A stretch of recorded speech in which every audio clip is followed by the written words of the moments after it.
امکان نداره که این روزا با کسی که ادعای خوره سریال کمدی بودن داره صحبت کنید و اسمی نبره از سریالایی مثل دوستان، ملاقات با مادر، تئوری بیگ بنگ و خانواده مدرن، ولی این وسط سریالای کمدی درجه یکی هستن که نسبت به بقیه اونطوری که باید دیده نشدن. من حمیدم از مک فکت مدیا و اینم لیست 5 سریال کمدی درجه یک که حتما باید امتحانشون کنید.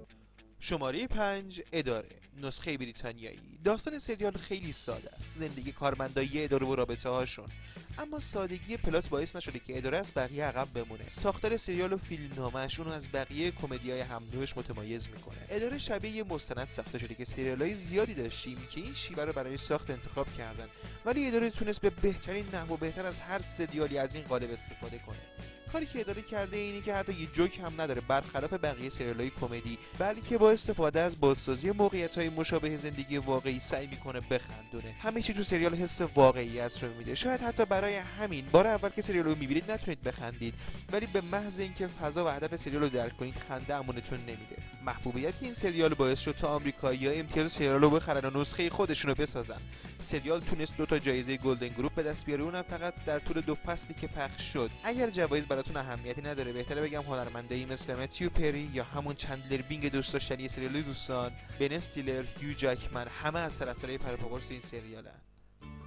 شماره 4 برج‌های فالتی. شاید این سریال از بهترین کمدی‌های موقعیتی ساخته شده تاریخه. نمیدونم دقیقاً چطور این سریال تونست با یه کاراکتر عصبی و بددهن و نجات پرستی مثل بازیل فالتی و داستانی شدیداً ساده انقدر دوست داشتنی و به یاد موندنی بشه. شخصیت‌های سریال بر اساس کلیشه‌های اجتماعی خلق شدن. داستان سریال در مورد یه مدیر هتل به اسم بازیل فالتیه که مشخصاً بدترین آدم برای اداره یه هتله. همسرش خانم اربابمنشه و یه خدمتکار دارن که اهل بارسلوناست و حتی یک کلمه هم انگلیسی بلد نیست. همین ترکیب ساده یک کمدی ناب ارائه داده. جالبه بدونید که نوشتن هر اپیزود 30 دقیقه‌ای 6 هفته طول می‌کشیده. این ظرافت و دقت تو نوشتن کاملا تو سریال دیده میشه. مارتین اسکورسیزی، کارگردان بزرگ هالیوود، گفته از طرفدارای این سریاله. سازنده این سریال جان کلیزه. کلیز از اعضای گروه مانتی پایتون، گروهی که با آثارش تونست معنی و روح جدیدی به ژانر کمدی بده.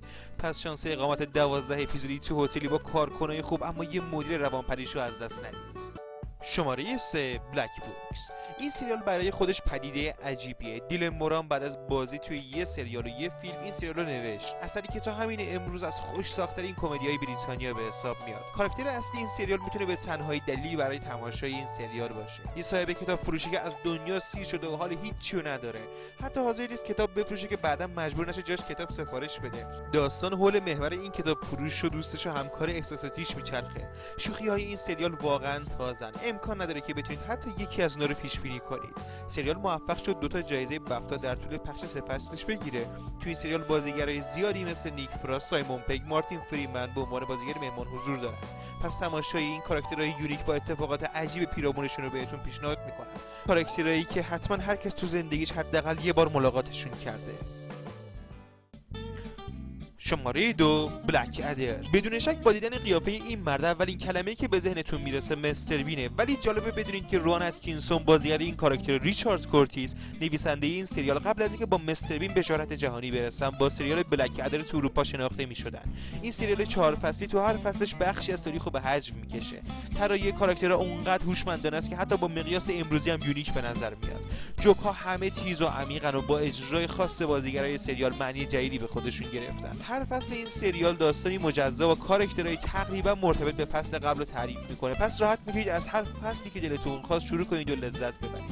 البته فصل اول با انتقادهای زیادی مواجه شد و حتی خود روان اتکینسون همون فصل رو دوست نداره. در عوض از فصلهای بعدی زیاد استقبال شده تا به امروز جزو بهترین کمدی‌های جهانه. این سریال برای همه نوشته نشده، برای مخاطب مشکل پسندی نوشته شده که بار اول ببینه و بخنده و دفعات بعد شوخی‌های ریزش که بار اول از دست داده متوجه بشه و بیشتر از قبل عاشق این سریال بشه.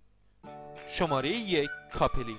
سریال دوستان برای خیلی‌ها یه معیار واسه سریال‌های کمدی و هر وقت بحث مقایسه یه سریال با اون پیش میاد همیشه صحبت از ملاقات با مادر میشه، اما شاید بهترین مورد برای مقایسه با دوستان سریال کاپلینگ باشه. البته درسته توی یه نگاه عمیق‌تر تنها شباهتش به دوستان فقط تو حضور 6 شخصیته، اما محتویات کاپلینگ رو مسائل کاملا متفاوتی متمرکز شده.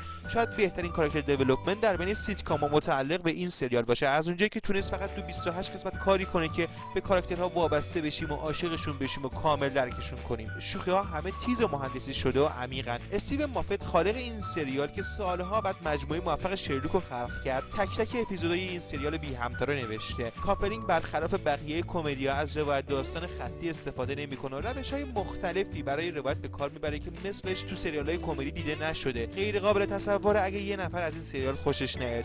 اکثر سریال‌های کمدی چند دقیقه یه بار ممکنه مخاطبشون رو بخندونن، ولی کاپلینگ خیلی راحت هر 30 ثانیه به هدفش میرسه. پس پیشنهاد میکنم تجربه دیدن دیوونه ترین کاراکتر تلویزیون یعنی جف و حماسی ترین سخنرانی‌های موجود تو تاریخ سریال‌های کمدی توسط استیو رو تو این سریال از دست ندید. با لیستمون موافقید؟ به نظر شما چه سریالایی باید توی این لیست میذاشتید؟ تو کامنت ها ما رو در جریان بذارید. یادتون نره لایک بزنید و عضو کانالمون بشید. اگه خواستید با من صحبت کنید تو توییتر با این آدرس منتظرتونم. من حمیدم از مک فکت میدیا و خیلی زود باز میبینمتون.